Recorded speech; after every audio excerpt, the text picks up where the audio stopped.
Hi friends, it's Dana here. I have another book all about a famous Olympian, Jesse Owens. Look, there he is doing his Olympic magic.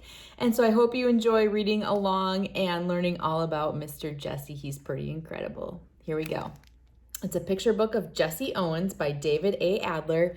Ooh, the guy who wrote all of our fun science books. And illustrated by Robert Casilla. Let's do this.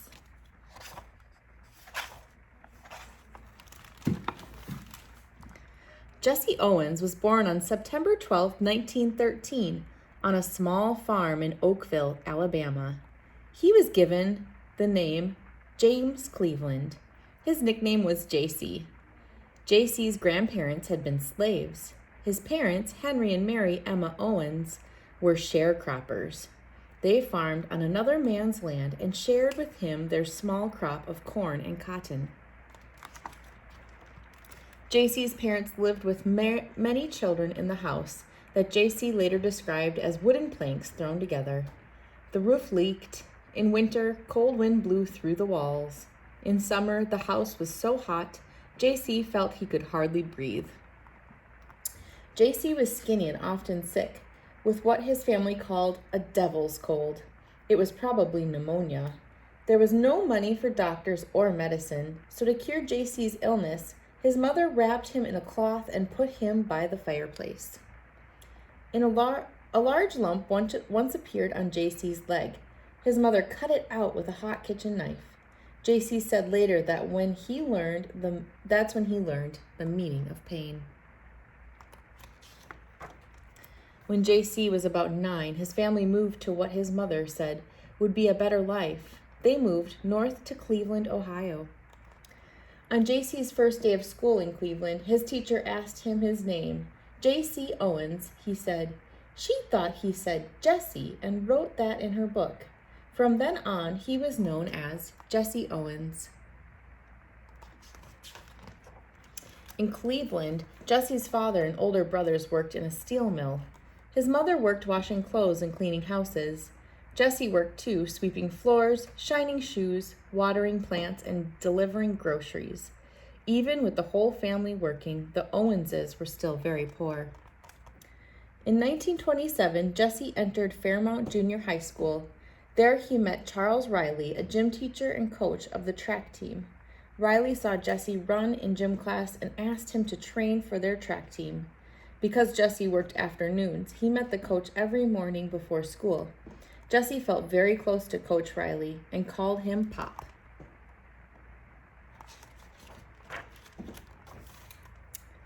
Coach Riley taught Jesse to run as if the ground were on fire. He said Jesse should train not just for the next race, but to be the best runner he could. He told Jesse to always train for the future for 4 years from next Friday. With a lot of work and with what Jesse later called his lucky legs, he ran so fast and with such grace that he was called a floating wonder. One newspaper reporter wrote that when Jesse Owens ran, it seemed like he was about to soar into the air. In 1928, Jesse Owens set the junior high school record for the long jump and the high jump. In 1933, he set high school records for the long jump and the 220-yard dash. He went to the Ohio State University and was on the track team there. On May 25, 1935, at the Big Ten Championship meet, Jesse had what has been called the greatest day in track and field history. He set 3 world records and tied a 4th, all within 45 minutes. Several weeks later, on July 5, 1935, Jesse Owens married Minnie Ruth Solomon, a young woman he had met at Fairmount Junior High School. He said later, "I fell in love with her the first time we talked, and a little more every time after that. She was quiet, smart, a loving and supportive wife for Jesse, and a good mother to their 3 daughters, Gloria, Marlene, and Beverly." In 1936, the Olympic Games were held in Berlin, Germany.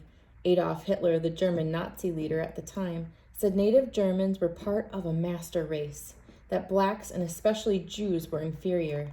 Jesse Owens and the other athletes proved he was wrong. Jesse Owens won 4 gold medals, and he was the hero of the 1936 Olympics. He tied the Olympic record of 10.3 seconds for the 100-meter dash, set a new world record of 20.7 seconds for the 200 meters around a curve, and was part of the team to set a record for the 400-meter relays. With a long jump of 26 feet, 5 5/16 inches, or 8.06 meters, Jesse Owens set a new Olympic record too. He seemed to be jumping clear out of Germany, wrote a reporter. Lutz Long, the popular German jumper who came in second, ran over to shake Jesse's hand. The picture of the two athletes, a black American and a white German, in the midst of all the hate and prejudice around them, is one of the lasting images of the 1936 Olympics.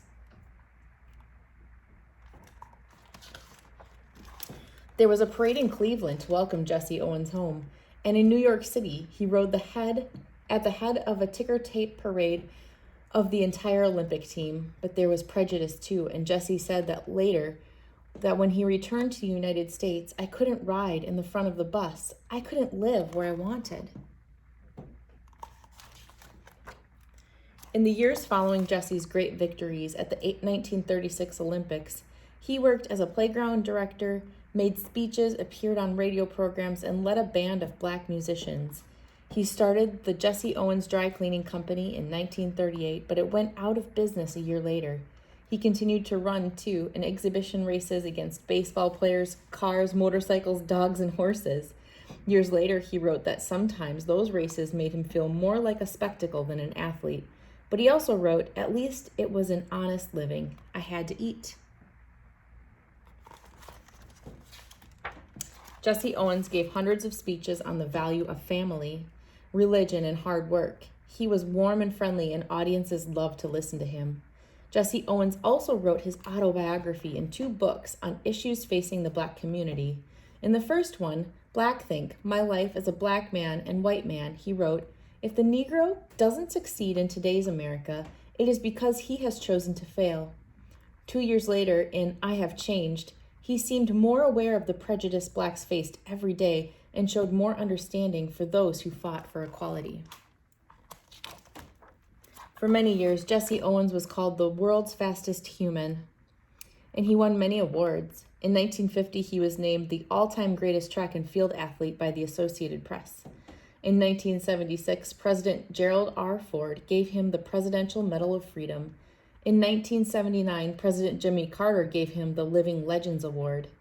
Jesse Owens died of lung cancer on March 31, 1980, in Tucson, Arizona. People all over the world were saddened as they remembered his great victories and his warm smile.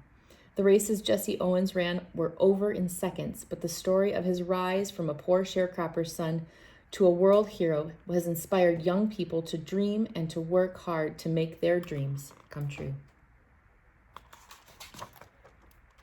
Author's notes. When Jesse Owens competed, the long jump was called the broad jump. There was a widely told story that Lutz Long gave Jesse Owens advice at the 1936 Olympics, which helped him to qualify for the long jump. However, reporters at the games do not believe that Long and Owens spoke before Owens' winning jump.